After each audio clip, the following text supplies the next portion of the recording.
बिस्मिल्लाहिर्रहमानिर्रहीम।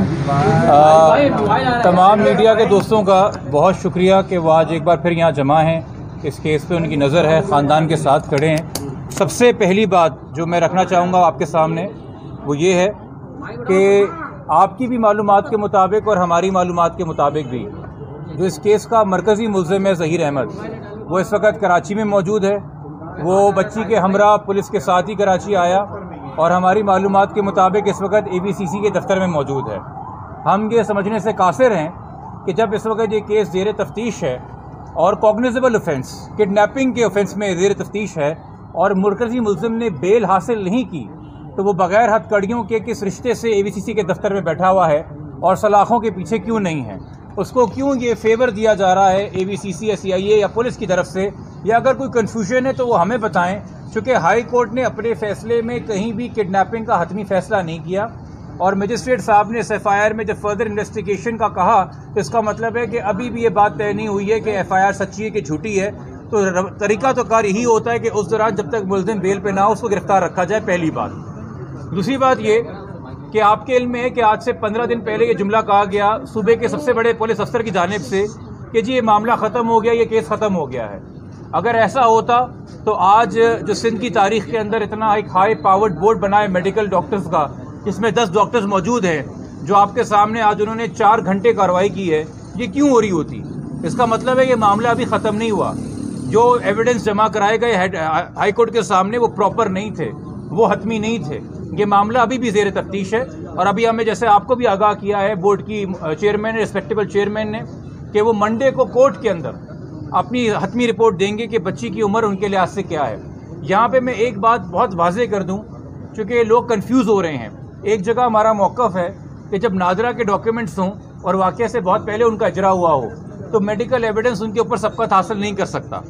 मगर ये रूल जो है ये ट्रायल कोर्ट के लिए है, ये उस कोर्ट के लिए जिसने फैसला करना है कि ज़हीर को सज़ा क्या सुनानी है, कि किडनैपिंग हुई है कि नहीं हुई है। ये रूल हाई कोर्ट के लिए नहीं है, थोड़ा फ़र्क कीजिए। क्रिमिनल ट्रायल में, फौजदारी के मुकदमे में जब डॉक्यूमेंट्स को फरोला जाता है और उनको जांचा जाता है तो वहाँ पे नादरा के डॉक्यूमेंट्स को तरजीह दी जाती है मेडिकल एविडेंस के ऊपर।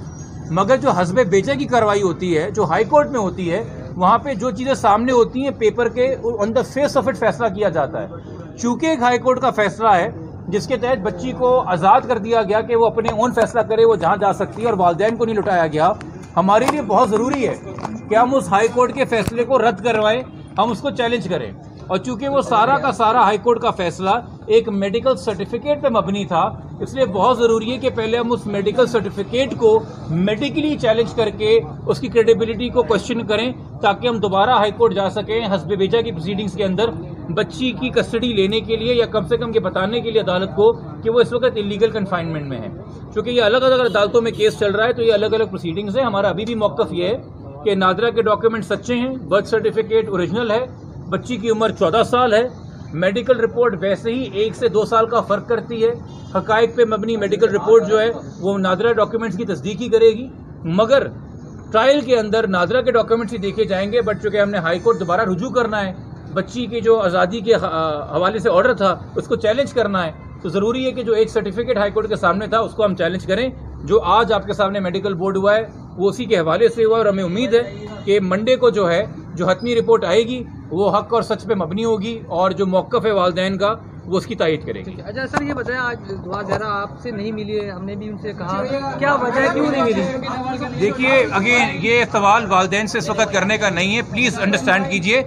बच्ची इस वक्त आज पुलिस कस्टडी में मजिस्ट्रेट साहब के ऑर्डर के तहत आई थी कि उसको मेडिकल बोर्ड के आगे प्रोड्यूस करना है। अदरवाइज जो हाई कोर्ट का अपना ऑर्डर है कि वो एट लिबर्टी है, वो जहां जाना चाहे जा सकती है, वो अपनी जगह फिलहाल इन प्लेस है। उस हद तक उसको मेडिकल बोर्ड के आगे प्रोड्यूस किया गया है और अब वापस उसको मजिस्ट्रेट साहब को आगाह कर देंगे कि हमने अपना काम पूरा कर दिया।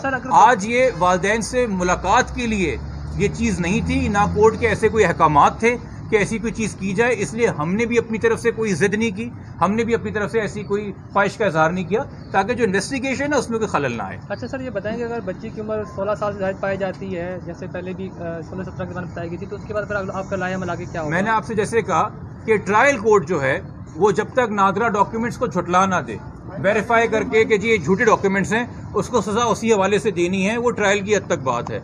हम जिस वजह से इस मेडिकल एविडेंस को क्वेश्चनेबल, जो मौजूदा मेडिकल एविडेंस है जिसमें बच्ची 16 से 17 के साल के दरमियान बताई गई है, उसको इसलिए चैलेंज कर रहे हैं ताकि जो हाई कोर्ट का ऑर्डर इस वक्त एक हमारी तरफ से रुकावट बना हुआ है बच्ची से मुलाकात की राह में, हम उसको सक्सेसफुली चैलेंज कर सकें।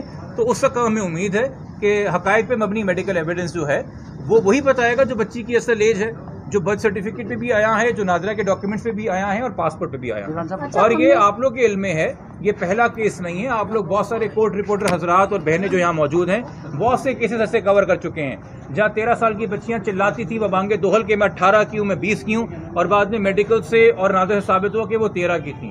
तो बच्चियाँ इन हालात में किन खदशात का शिकार होती हैं, किस खौफ का शिकार होती हैं, या किस तरह से उनकी जहन कशी की होती है, ये तो कोई साइकेट्रिस्ट ही आराम से बता सकेगा, चाइल्ड थेरेपिस्ट बता सकेगा। बट हमारे जो अभाम इस बारे में है वो बेवजह नहीं है। हमें किसी वजह से ये खदशात जाहिर हैं कि बच्ची इस वक्त जो बयान दे रही है वो किसी के इन्फ्लुएंस में है, किसी के बातों में आके वर्गला के है, और एक तरीके से उसे बताया गया है कि बेटा ये मखसूस जुमले बोलो और ये जुमले रिपीट करके वापस आ जाओ। इमरान साहब, आयोग की तब्दीली की दरखास्त मुस्तरद हो गई है, आज भी जो है वो उसी बात पे कहने के केस बनता ही नहीं। आयोग की इस वक्त जो दरखास्त मुस्तरद हुई है वो मेरिट पे नहीं हुई है, वो इस बात पे हुई है कि मेडिकल का बोर्ड का एविडेंस आना बाकी है। तो इस स्टेज के ऊपर दरखास्त नहीं बनती, यानी कि जब मेडिकल की रिपोर्ट आ जाएगी मंडे को, मैं ये आपको गारंटी कर रहा हूँ कि हम मंडे, वो शर्मिंदगी की बात है तो वो सूबे के आईजी के लिए है, वो शर्मिंदगी की बात है तो इस शहर के एआईजी के लिए है, वो शर्मिंदगी की बात है तो पूरी की पुलिस के लिए है कि एक आईए ज़ेरे तफ्तीश मामले के ऊपर बार बार हतमी राय मीडिया के सामने देता है। ये गुलाम नबी मेमन साहब को इसकी तकलीफ होनी चाहिए, जावेद ओडो साहब को इसकी तकलीफ होनी चाहिए, डीआईजी करीम साहब को इसकी तकलीफ होनी चाहिए, हमें नहीं तकलीफ होनी चाहिए। ये पुलिस। बिस्मिल्लाहिर्रहमानिर्रहीम।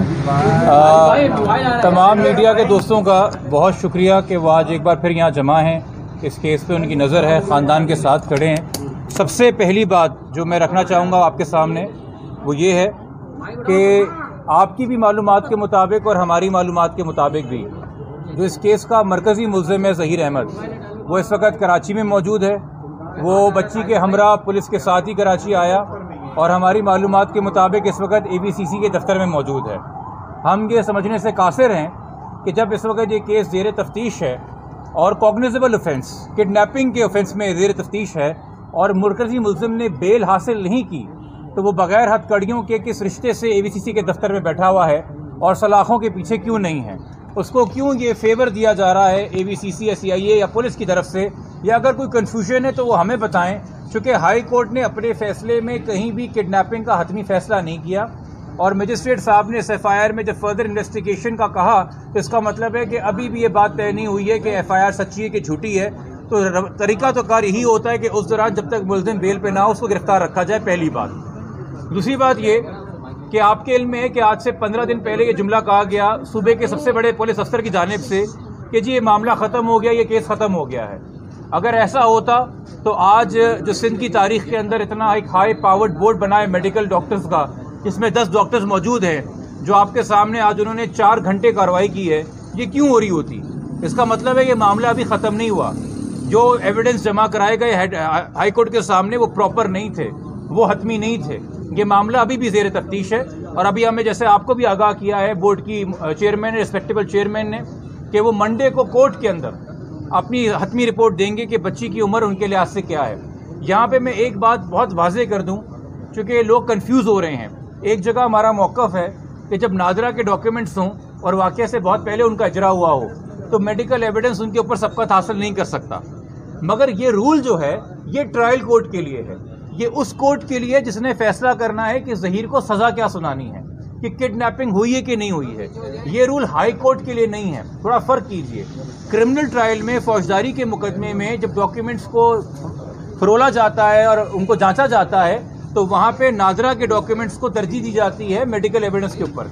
मगर जो हस्बे बेचे की कार्रवाई होती है, जो हाई कोर्ट में होती है, वहाँ पे जो चीज़ें सामने होती हैं पेपर के, on the face of it फैसला किया जाता है। चूँकि एक हाई कोर्ट का फैसला है जिसके तहत बच्ची को आज़ाद कर दिया गया कि वो अपने ओन फैसला करे, वो जहाँ जा सकती है, और वालिदैन को नहीं लुटाया गया, हमारे लिए बहुत ज़रूरी है कि हम उस हाई कोर्ट के फैसले को रद्द करवाएं, हम उसको चैलेंज करें। और चूंकि वो सारा का सारा हाई कोर्ट का फैसला एक मेडिकल सर्टिफिकेट पे मबनी था, इसलिए बहुत ज़रूरी है कि पहले हम उस मेडिकल सर्टिफिकेट को मेडिकली चैलेंज करके उसकी क्रेडिबिलिटी को क्वेश्चन करें, ताकि हम दोबारा हाई कोर्ट जा सकें हस्बे बेजा की प्रोसीडिंग्स के अंदर बच्ची की कस्टडी लेने के लिए, या कम से कम ये बताने के लिए अदालत को कि वो इस वक्त इलीगल कन्फाइनमेंट में है।